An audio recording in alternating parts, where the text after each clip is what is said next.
생명의 시간입니다. 우리 아침 예배를 하나님 앞에 함께 나가겠습니다. 오늘은 욥기 31장 1절에서 40절까지의 말씀을 우리 함께 읽으시고 우리 하나님 말씀을 전하겠습니다. 제 31장. 내가 내 눈과 약속하였나니 어찌 처녀에게 주목하랴. 그리하면 위에 계신 하나님께서 내리시는 분깃이 무엇이겠으며 높은 곳에 전능자께서 주시는 기업이 무엇이겠느냐. 불의한 자에게는 환난이 아니겠느냐. 행악자에게는 불행이 아니겠느냐. 그가 내 길을 살피지 아니하시느냐. 내 걸음을 다 세지 아니하시느냐. 만일 내가 허위와 함께 동행하고 내 발이 속임수에 빨랐다면 하나님께서 나를 공평한 저울에 달아보시고 그가 나의 온전함을 아시기를 바라노라. 만일 내 걸음이 길에서 떠났거나 내 마음이 내 눈을 따랐거나 내 손에 더러운 것이 묻었다면 내가 심은 것을 타인이 먹으며 나의 소출이 뿌리째 뽑히기를 바라노라.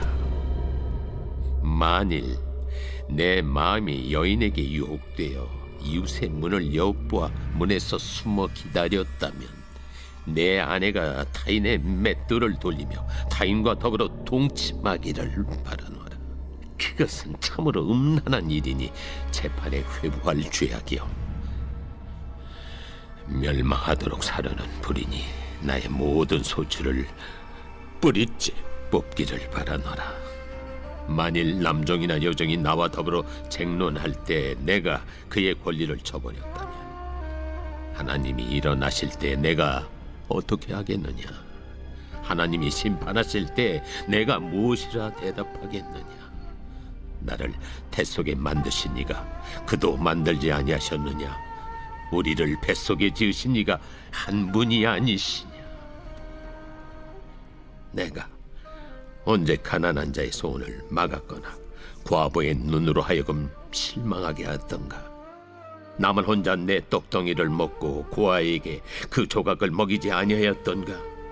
실상은 내가 젊었을 때부터 고아 기르기를 그의 아비처럼 하였으며 내가 어렸을 때부터 과부를 인도하였노라. 만일 내가 사람이 의복이 없이 죽어가는 것이나 가난한 자가 덮을 것이 없는 것을 못 본 채 했다면 만일 나의 양털로 그의 몸을 따뜻하게 입혀서 그의 허리가 나를 위하여 복을 빌게 하지 아니하였다면 만일 나를 도와주는 자가 성문에 있음을 보고 내가 주먹을 들어 고아를 향해 휘둘렀다면 내 팔이 어깨뼈에서 떨어지고 내 팔뼈가 그 자리에서 부스러지기를 바라노라. 나는 하나님의 재앙을 심히 두려워하고 그의 위엄으로 말미암아 그런 일을 할 수 없느니라. 만일 내가 내 소망을 금에다 두고 순금에게 너는 내 의뢰하는 바라 하였다면 만일 재물의 풍부함과 손으로 얻은 것이 많음으로 기뻐하였다면 만일 해가 빛남과 달이 밝게 뜬 것을 보고 내 마음이 슬며시 유혹되어 내 손에 입맞추었다면 그것도 재판에 회부할 죄악이니 내가 그리하였으면 위에 계신 하나님을 속이는 것이리라. 내가 언제 나를 미워하는 자의 멸망을 기뻐하고 그가 재난을 당함으로 즐거워하였던가. 시상은 나는 그가 죽기를 구하는 말로 그의 생명을 저주하여 내 입이 범죄하게 하지 아니하였노라. 내 장막 사람들은 주인의 고기에 배부르지 않은 자가 어디 있느뇨 하지 아니하였는가. 실상은 나그네가 거리에서 자지 아니하도록 나는 행인에게 내 문을 열어주었노라. 내가 언제 다른 사람처럼 내 악행을 숨긴 일이 있거나 나의 죄악을 나의 품에 감추었으며 내가 언제 큰 무리와 여러 종족의 수모가 두려워서 대문 밖으로 나가지 못하고 잠잠하였던가. 누구든지 나의 변명을 들어다오.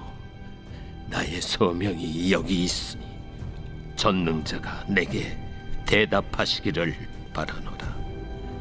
나를 고발하는 자가 있다면 그에게 고소장을 쓰게 하라. 내가 그것을 어깨에 메기도 하고 왕관처럼 머리에 쓰기도 하리라. 내 걸음의 수요를 그에게 알리고 왕족처럼 그를 가까이 하였으리라.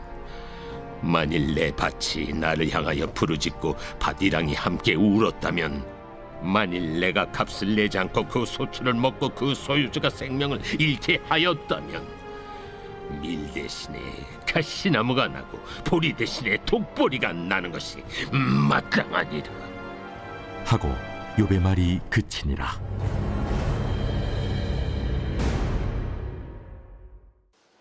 오늘 이제 욥의 대답의 이제 마지막 부분에 해당하는 절입니다. 그리고 이제 내일부터는 이 세 친구들 말고 또 다른 한 사람이 등장을 해서 욥보다 나이도 어린데 욥에 대해서 아주 맹렬하게 공격하는 사람이 또 등장을 합니다. 그건 이제 우리가 내일 좀 기대를 하고요. 자, 오늘이 긴 40절까지 욥은 굉장히 높은 그의 삶의 윤리와 인생과 도덕과 신앙의 기준을 제시합니다. 자, 그 11가지의 내용이나 제시를 하고 있는데 우리가 이제 그런 내용들을 쭉 살펴볼 거예요. 살피면서 요즘에는 세상 사람들이 이런 어떤 그 최소한의 저는 도덕이라고 생각을 하는데 이런 생각 많이 가지고 계세요. 내가 하고 싶은 거 다 하고 다른 사람한테 피해만 주지 않으면 된다. 자, 이런 식의 윤리 기준을 가지고 있습니다. 언뜻 들으면 굉장히 타당한 것처럼 보이죠? 그죠? 다른 사람에게 피해만 주지 않으면 된다. 근데 우리가 여기서 하나 이 질문 속에 해석이 난해한 것들이 있고 오류에 빠지는 질문 안에 질문이 있어요. 자, 그러면 다른 사람의 범위는 어디까지 정해야 되는가?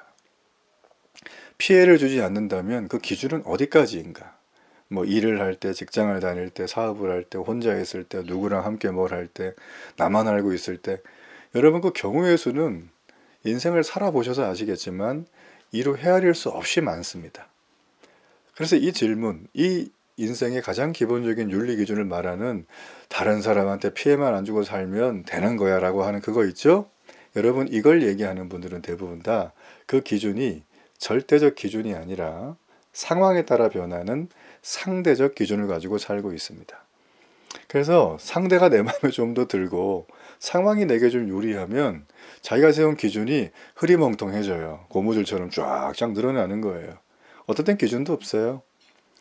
그런데 상황이 내게 유리하지 않고 또 내가 이거 잘못하면 큰일 나겠다 생각을 하면 굉장히 엄격한 기준을 내세운다는 거죠. 자, 우리가 이걸 어디서 많이 볼 수 있습니까? 네, 정치인들이죠. 그죠? 늘 보는 거 아닙니까? 그래서 이것 때문에 뭐 날마다 위아래 얘기하고 뭐 색깔 얘기하고 맨날 그러는 게 사실은 이 정치면의 내용들이에요. 그러니까 우리는 그 상대적 기준을 주장하는 것에 대해서 특별히 그리스도인들은 여기에 공감하거나 동의할 수 없습니다. 그리스도인들이 세상에 살아가면서 우리는 세상에 이끌려가는 존재가 아니라 세상을 리드하는 리더의 그룹이에요. 모든 걸 잘하라 그런 리더가 말하는 게 아닙니다. 이건 성경에서 이렇게 말하는데요. 그걸 뭐라고 얘기하냐면 본을 보이라. 사랑을 본을 보이라. 삶을 본을 보이라 라는 거예요. 자, 성도는 세상이 말하는 기준이 아니라 훨씬 더 높고 고결하고 깨끗한 윤리와 도덕을 품는 그 이상의 기준을 가지고 살아가는 게 성도의 삶입니다. 여러분 그렇기 때문에 우리의 행동은 물론이고요. 우리의 속까지 정결해야 돼요. 우리의 삶 자체가 굉장히 하나님을 닮아가는 깨끗하고 순결하고 거룩한 삶을 살아가야 돼요. 목사님 우리 그렇게 살기가 어려워요. 자, 그런 얘기 많이 하고 저도 많이 공감하는데요. 오늘 욥이 어떤 기준을 가지고 지금 세상을 살아갔고 하나님을 섬겼고 삶의 본이 되었는가? 자, 그걸 한번 우리가 좀 살펴보면서 우리의 느슨해져 있던 삶의 기준들을 다시 한번 정리하고 새롭게 하는 시간이 되면 좋겠습니다. 자, 욥은 먼저 우리 오늘 말씀의 1절에 보면 내가 눈과 약속하였나니 어찌 처녀에게 주목하랴 이렇게 되어 있습니다. 그러니까 욥은 자신의 정결함을 강조하기 위해서 나는 눈길 한번 주지 않았대요, 처녀에게. 자, 고대 근동지방에서 뭐 처녀에게 관심을 두고 여러 아내를 거느리는 것은 그리 문제가 되지 않았습니다. 하지만 욥은 하나님이 내리시는 분깃을 기대하면서 이 세상의 윤리 기준이 아니라 훨씬 더 높은 하늘의 기준을 가지고 이 사람은 살았다고 2절에 말을 해주고 있어요. 2절에 보면 위에 계신 하나님께서 내리시는 분깃 무엇이겠으며 라고 되어 있죠. 전능자가 주시는 높은 기업은 뭐겠느냐, 그 얘기를 하는 거예요. 그러니까 하나님을 의식하고 행동했다고 그는 말하고 있습니다. 우리가 그래야 되겠죠. 그리고 이제 3절과 4절에 가면 거짓을 행하지 않았다고 그를 주장을 합니다. 여기 보면 이제 저울이라는 게 나오는데요. 자, 저울을 언급하는 것을 보면 부정한 방법으로 상거래를 하지 않았다는 거죠. 사실 그 지역에는 무역을 통해서 상인들이 조금씩 속이는 일은 크게 문제를 삼지 않았어요. 다 속이니까. 근데 욥은 일반적으로 용인되는 그 수준의 부정함도 전혀 행하지 않았다는 거예요. 여러분, 이처럼 하나님의 자녀인 우리들은 세상보다 높은 기준을 가져야 합니다. 자, 그리고 욥은 마음으로 탐욕을 품은 적도 없다고 주장을 합니다. 그렇게 얘기를 합니다. 그래서 욥은 길에서 떠났다 7절에 보면 마음의 눈을 따랐다, 손에 더러운 것을 묻었다, 이런 상징의 표현을 쓰거든요. 그러니까 그는 죄의 대가로 재산을 불리는 게 아니라 재산의 손실을 볼지라도 마음으로도 자기는 탐욕을 품은 적이 없다는 거예요.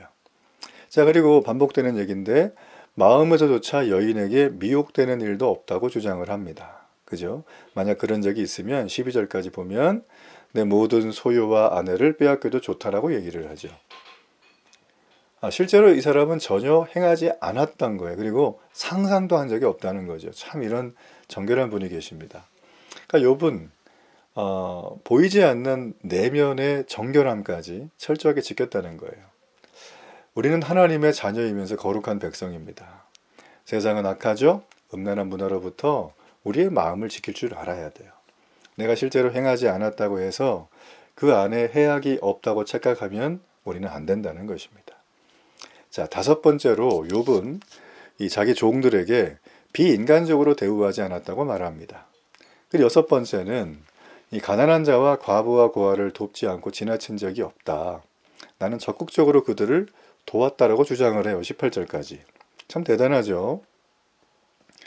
그러면서 23절에 보면 참 우리가 마음을 이렇게 다시 한번 생각해야 될 부분이 나오는데 하나님의 마음을 그는 읽고 있어요.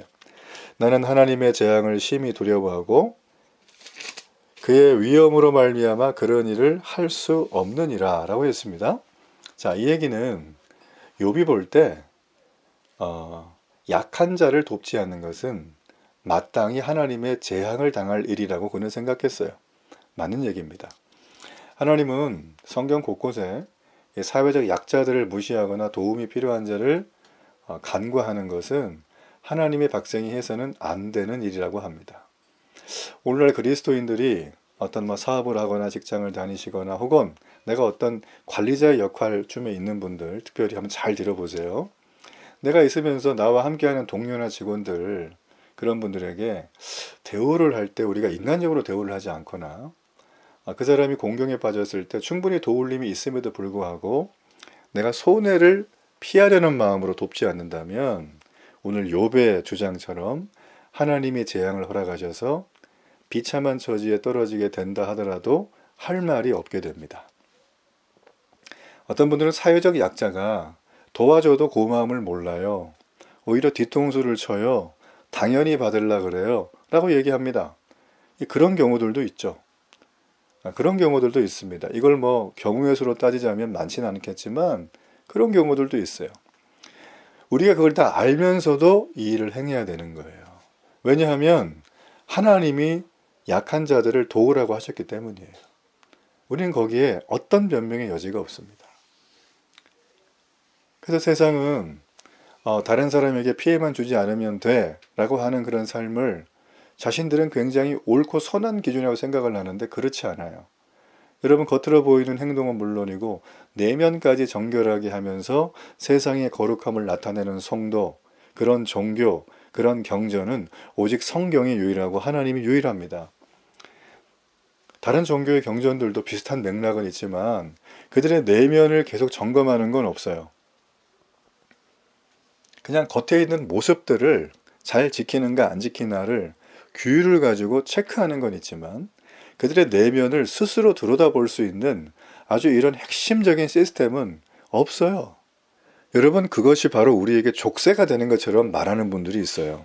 여러분, 그런데 그거는 반만 알고 반은 모르는 거예요. 족쇄가 되는 건 맞죠? 그건 내가 하려고 할 때 내 힘으로, 내 생각으로, 그죠? 그래서 이 돌아온 탕자의 그 형 있죠? 그 사람이 바로 족쇄로 여긴 거예요. 아버지의 그 말씀들을. 그죠? 사랑의 말이 아니라 규율, 엄한 규율로만 본 거죠. 그러나 우리는 복음을 경험했습니다. 우리는 이미 그 족쇄를 우리에게 허락하신 그 하나님이 족쇄를 풀어주셨어요. 그리고 우리에게 나와 날마다 살아있는 생생한 눈맞춤, 대화, 함께함, 어떤 상황이든지 나와 함께하자고 하시는 그분의 사랑의 초대에 우리는 손을 내민 거예요. 그러니까 함께 가는 거예요. 그렇기 때문에 족쇄가 아니라 그분에게 물어보면 돼요. 그런 것들이 올 때. 그게 오면 그냥 물어보세요. 왜냐하면 나의 지혜와 지식은 한계예요. 굉장히 한계가 많아요. 그죠?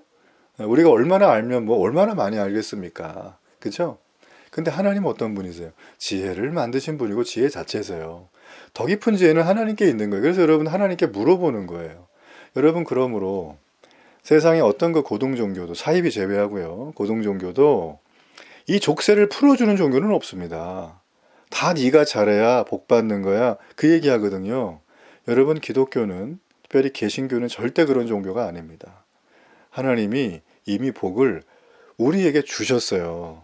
우리가 몰라서 그래요. 모르면 바보. 오늘부터 그걸 깨닫기를 축복합니다. 자, 그리고 이제 욥은 7번째, 그게 이제 기준을 제시해 주는데, 재물에 소망을 두지 않는다고 25절에 얘기를 하죠. 그리고 해와 달을 보고 슬며시 유혹되었다는 표현이 등장을 해요. 26절 7절에 보면, 자, 이 표현이 무엇이냐면, 해와 달을 신으로 여기고 숭배했다는 의미인데, 욥은 그런 유혹에도 넘어가지 않았다고 말해요. 자, 해와 달을 신으로 숭배했다. 그 얘기는 뭘까요?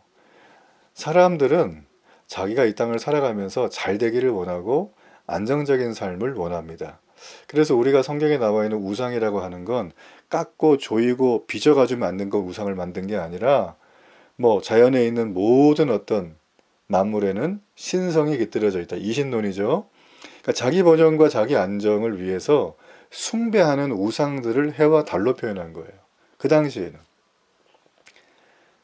그러니까 재물, 그 다음에 풍요 이런 것들을 해와 달로 하면서 사람들은 정말 어리석게도 그런 것에 유혹되고 지배를 당하고자 합니다.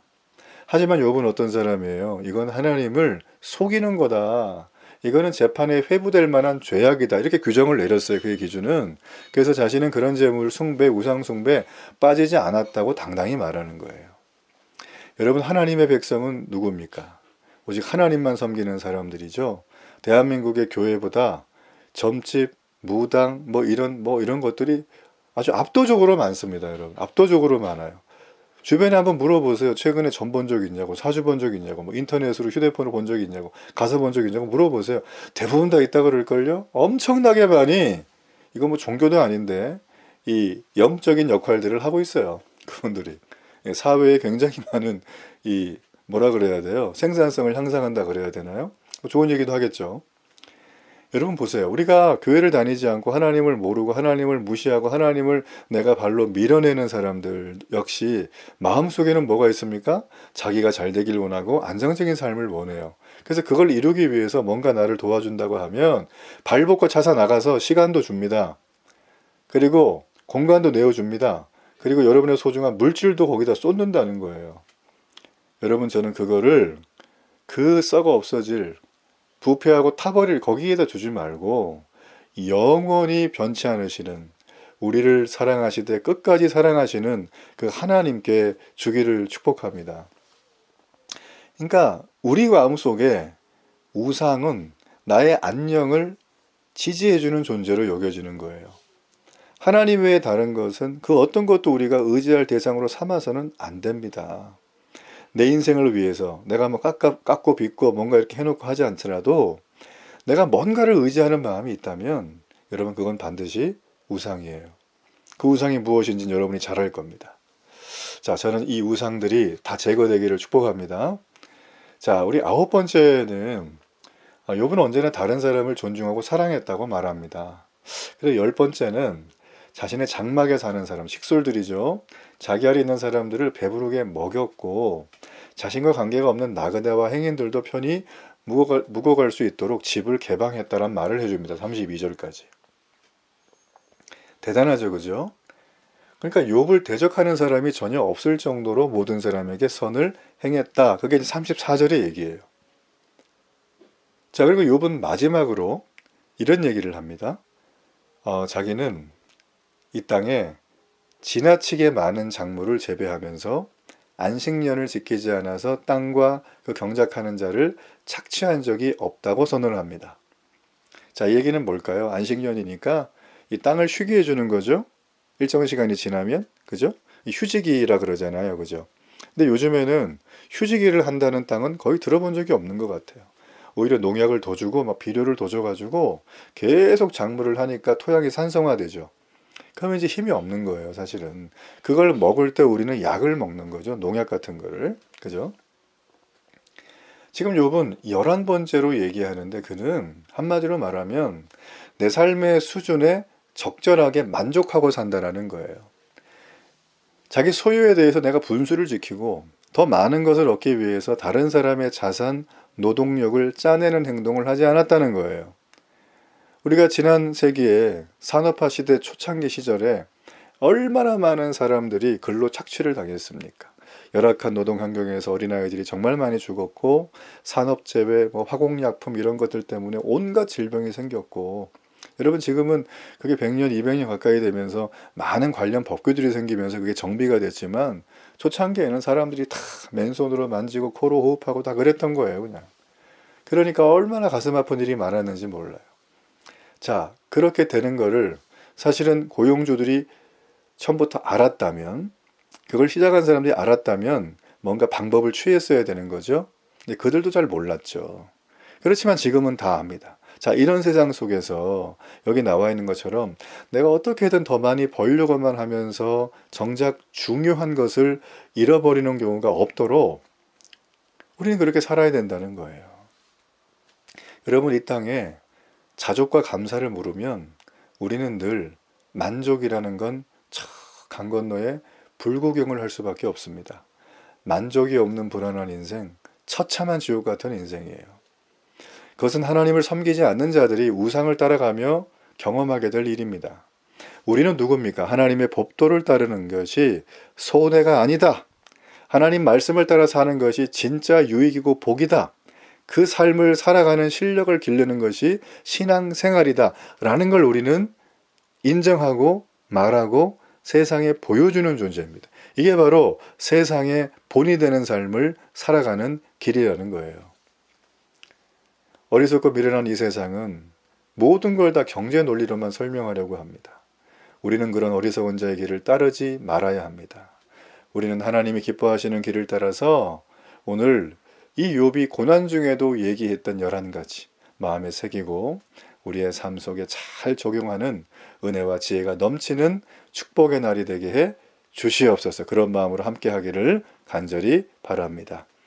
우리 결단의 기도를 하나님 앞에 드립니다. 하나님, 더 깊은 지혜와 이 높은 기준은 바로 하나님께 있습니다. 언제나 하나님을 보고 이 세상의 기준이 아니라 세상에 하나님 주시는 은혜와 사랑과 부요함을 온전히 삶으로 본을 보이는 믿음의 성도들 되게 해 주옵소서. 예수님의 이름으로 기도합니다. 아멘.